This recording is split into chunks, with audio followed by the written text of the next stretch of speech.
ಏನ್ ಸಿದ್ದಣ್ಣ ಫುಲ್ ರಂಗ್ ಆಗೈತಿ, ಪೊಲೀಸಿಗೆ ಹೊಡಿಯಕ್ ಹೋಗೈತಲ್ಲಪ್ಪ.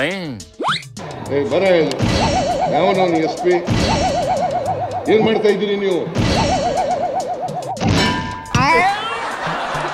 ಸಿದ್ದಣ್ಣ ಭಾಷಣ ಮಾಡ್ಬೇಕಾರೆ ಬಿಜೆಪಿ ಮಹಿಳಾ ಮೋರ್ಚಾದವು ಕರ್ರಿ ಬಾವುಟ ತೋರಿಸಿ ಧಿಕ್ಕಾರಕ್ ಹೋಗಿ ಗೋ ಗೋ ಪಾಕಿಸ್ತಾನ್ ಗೋ ಅಂದಬೇಕನೆ.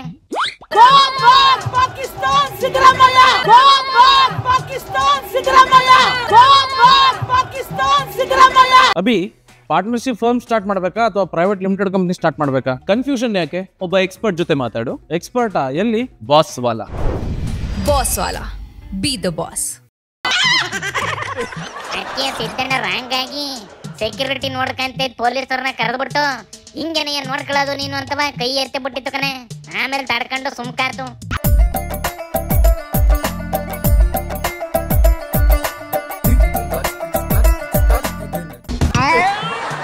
ಇವು ರಾಜಕೀಯ ಏನಾರ ಮಾಡ್ಲಿಕ್ಕಂಡ್ಲೆ ಒಂದು ಸ್ಟೇಜಿನ ಮೇಲೆ ಆಫೀಸರ್ ಜೊತೆ ಹೆಂಗ್ ನಡ್ಕೊಂಬೇಕು ಅಂತ ಗೊತ್ತಾಗದ್ ಬೇಡ್ವೇನ್ಲೆ ಸೀನಿಯರ್ ಸಿದ್ದಣ್ಣಂಗೆ? ಅದೇ ಕಣೆ BP ರೈಸ್ ಆಯ್ತು ಅಂತವ ಹೆಂಗ್ ಬೇಕಂಗೆ ಆಡಕ್ ಹೋಯ್ತದೆ. ಅವತ್ ನೋಡಿದ್ರೆ DC ಬೈದು ಸ್ವಾಮೀಜಿ ಪಕ್ಕ ಕೂತಿದ್ಯಾ ನಡಿಯತ್ತಾಗೆ ಅಂತು. ಈಗ ನೋಡಿದ್ರೆ ಕೈ ಎತ್ಕೊಂಡು ಹೊಡಿಯಕ್ಕೆ ಹೋಗೈತೆ ಕಣೆ. ಇದಕ್ಕೆಲ್ಲ ಮೂಲ ಹಿನ್ನೆಲೆ ಏನ್ಲ ಬೇಕನಾಯಿಸಿ ಇಷ್ಟೊಂದೇ ಸಿಟ್ಟಿಯಾಗಿ ಬರ್ಸಿದ್ವಂತ. ಸಿದ್ದಣ್ಣ ಮೊನ್ನೆ ದಿನ ಯುದ್ಧ ಬೇಡ ಅದಕ್ಕೆ ನಾವು ಸಪೋರ್ಟ್ ಕೊಡೋದಿಲ್ಲ ಅಂತಿದ್ದೆ ತಡಕನೆ. BJP ಅದನ್ನೇ ಹಿಡ್ಕೊಂಡು ಸ್ಟ್ರೈಕ್ ಮಾಡೋದೇನು, ಧಿಕ್ಕಾರಕ್ಕೆ ಹೋಗೋದೇನು, ಪಾಕಿಸ್ತಾನಕ್ಕೆ ಹೋಗುವ ಅನ್ನೋದೇನು, ಒಂದೊಂದು ಏನ್ ಫುಲ್ ಸೀರಿಯಸ್ ಆಗಿ ಡೈಲಾಗ್ ಹೊಡಿತಾವ ನೋಡ್ಲಿ. ವೋಟ್ ಅಷ್ಟೇ, ದೇಶ ಮುಖ್ಯ ಅಲ್ಲ ಇವ್ರಿಗೆ, ವೋಟ್ ಮುಖ್ಯ. ನಾವು ಇಲ್ಲಿ ಕೊಡ್ತಿರಲ್ಲ ಏನ ಭಾರತ ರತ್ನ, ಕರ್ನಾಟಕ ರತ್ನ ಎಲ್ಲ ಕೊಡ್ತೀರ, ಅವೆಲ್ಲ ಕೊಟ್ಟು ಕಳಿಸ್ತಾರೆ ಅನ್ಸುತ್ತೆ. ಇಡೀ ದೇಶದ್ದು ಒಟ್ಟಾಗಿ ಇಂಥ ಸಂದಿಗ್ಧ ಪರಿಸ್ಥಿತಿಯಲ್ಲಿ ಒಟ್ಟಾಗಿ ನಿಂತಾಗ ಈ ರೀತಿ ಅವಿವೇಕತನದ ಹೇಳಿಕೆಯನ್ನು ಬಿಟ್ಟು ದೇಶದ ಪರವಾಗಿ ನಿಲ್ಲಬೇಕು ಅಂತೇಳಿ ಮಾನ್ಯ ಮುಖ್ಯಮಂತ್ರಿಗಳು ಕೂಡ ಆಗ್ರಹ ಮಾಡ್ತಾನೆ. ಇದೇನ್ಲ ಮೊನ್ನೆಯಿಂದಲೂ ಇದೇ ಮಾತು ಹೇಳ್ಕೊಂಡು ಓಡಾಡ್ತಾವೆ. ಈಗೇನು ಪಾಕಿಸ್ತಾನ ಜೊತೆ ಯುದ್ಧ ಮಾಡಕ್ಕೆ ಸಿದ್ದಣ್ಣ ಅಡ್ಡ ಆಗೈತಂತೇನ್ಲ? ಜನಾಕ್ರೋಶ ಮಾಡಕ್ ಹೋಗಿ ಜನಗಳ ಕೈಲೇ ಬೈಸ್ಕೊಂಡ್ ಬಂದವ್ಕನೆ. ಅದಕ್ಕೆ ಅದ್ರ ಸವಾಸ ಬೇಡ ಅಂತ ಬಿಟ್ಟಾರ್ಬಿಟ್ಟು ಈಗ ಸಿದ್ದಣ್ಣನ ಪಾಕಿಸ್ತಾನಕ್ಕೆ ರೈಲು ಹಚ್ಕೊಂಡ್ರೆ.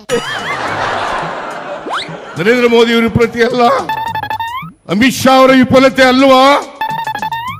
ಇದನ್ನು ಕೇಳಿದ್ರೆ ಅದನ್ನು ಮುಚ್ಕೊಳ್ಳಿಕ್ಕೋಸ್ಕರವಾಗಿ ಸಿದ್ದರಾಮಯ್ಯನವರು ಯುದ್ಧ ಬೇಡ ಅಂತಂದ್ರು ಪಾಕಿಸ್ತಾನದವ್ರ ಪರವಾಗಿ ಅಂತ ಅಪಪ್ರಚಾರ ಮಾಡಿಸ್ತೀರಾ? ನಿಮ್ಮ ವೈಫಲ್ಯವನ್ನು ಮುಚ್ಕೊಳ್ಳಿಕ್ಕೋಸ್ಕರವಾಗಿ ನನ್ನ ಮೇಲೆ ಗೂಬೆ ಕುಳಿಸ್ತಕ್ಕಂಥ ಪ್ರಯತ್ನವನ್ನ ಬಿಜೆಪಿಯವರು ಮಾಡ್ತಾ ಇದ್ದಾರೆ.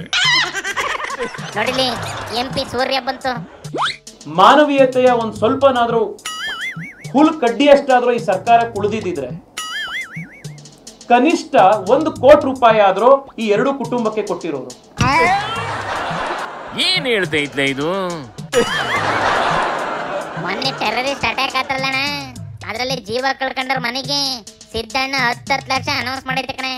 ಅದಕ್ಕೆ ಸೂರ್ಯ 10 ಲಕ್ಷ ಸಾಕಾಗೋದಿಲ್ಲ, ಮಾನ ಮರುವಾದಿ ಇದ್ರೆ 1 ಕೋಟಿ ಕೊಡಿ ಅಂದೈತೆ ಕಣೆ.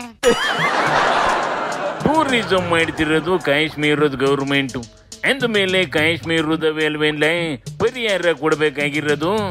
ಅಂದಂಗೆ ಸೆಂಟ್ರಲ್ ಇಂದ ಎಷ್ಟು ಕೊಟ್ವಂತಲ? ಅವು ಫ್ರೀ ಆಗೇನು ಕೊಡೋದಿವಂತೆ ಕಣೆ. ಅದಕ್ಕೆ ಪರಿಹಾರನು ಕೊಟ್ಟಿಲ್ಲ. ಏನಾರ ಕೊಡೋದಿದ್ರೆ ಕರ್ನಾಟಕನೇ 1 ಕೋಟಿ ಕೊಡಬೇಕಂತೆ. ಈ ತೇಜಸ್ವಿ ಸೂರ್ಯನ ಮಾಹಿತಿಗೆ ವಿಷಲ್ ಹೊಡೆದು ಚಪ್ಪಾಳೆ ತಟ್ಟಬೇಕು ಅನ್ನಿಸ್ತೈತೆ ಕಣ್ಲೆ.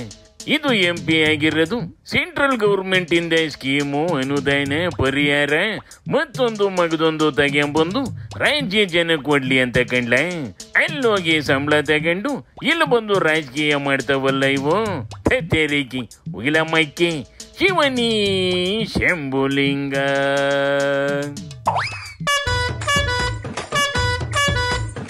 कोई तन काढा